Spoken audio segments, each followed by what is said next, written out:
அப்புறம் என்ன இப்போ பலாப்பழம் எனக்கு இல்லையா? பலாப்பழம் உங்களுக்கு தான் மாமா, வேற யாருக்கு? இது அப்படியே நீங்க பலாப்பழமா சாப்பிடாம நம்ம இப்ப ட்ரெண்டிங்ல போயிட்டு இருக்கிற பலாப்பழ ஐஸ்கிரீமா சாப்பிடுவோம். இது பலாப்பழம் ஐஸ்கிரீமா? ஆமா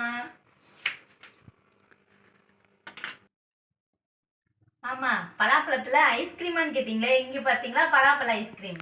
இது எப்படி பாப்பா பண்ண? பலாப்பழ ஐஸ்கிரீம் எப்படி பண்றதுன்னு பாத்துடலாம் வாங்க.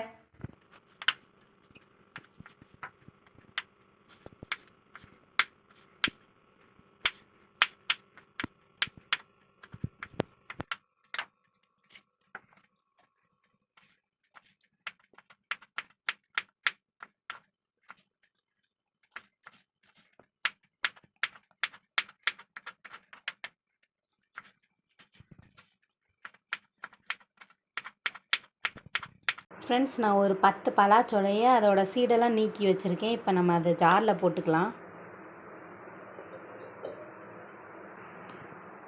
அதோட நம்ம 3/4 கப் ஃப்ரெஷ் க்ரீம் ஆட் பண்ண போகிறோம்.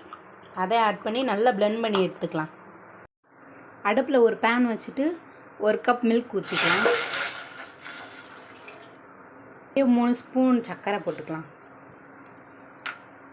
2 ஸ்பூன் பால் பவுடர் போட்டுக்கலாம். இதை நல்லா கலந்துக்கலாம் ஃப்ரெண்ட்ஸ்.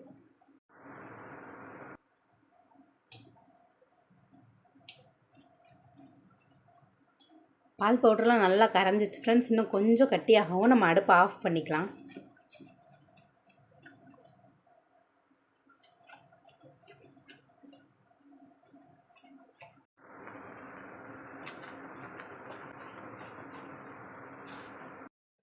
ஃப்ரெண்ட்ஸ், ஒரு கண்டெய்னரில் நம்ம அரைச்சி வச்சுருந்த ஜாக் ஃப்ரூட்டை நம்ம இதில் ஊற்றிக்கலாம்.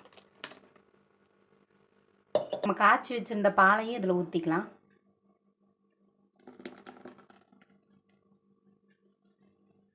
சாப் பண்ணி வச்சுருந்த பலாப்பழத்தையும் இதில் போட்டுக்கலாம்.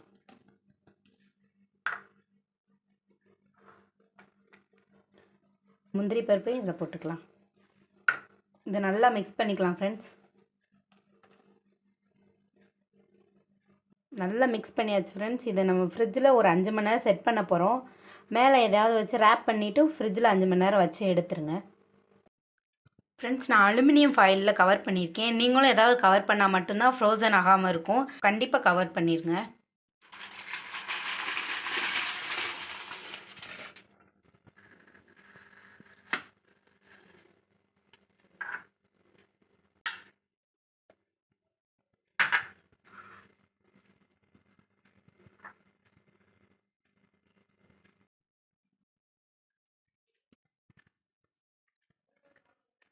சூப்பராக இருக்குது ஃப்ரெண்ட்ஸ். நீங்களும் மறக்காமல் ட்ரை பண்ணி பாருங்க. ஐயா சமையலை லைக் பண்ணுங்கள், ஷேர் பண்ணுங்கள், சப்ஸ்கிரைப் பண்ணுங்கள். மறக்காமல் பெல் ஐக்கானை கிளிக் பண்ணிடுங்க. Bye friends.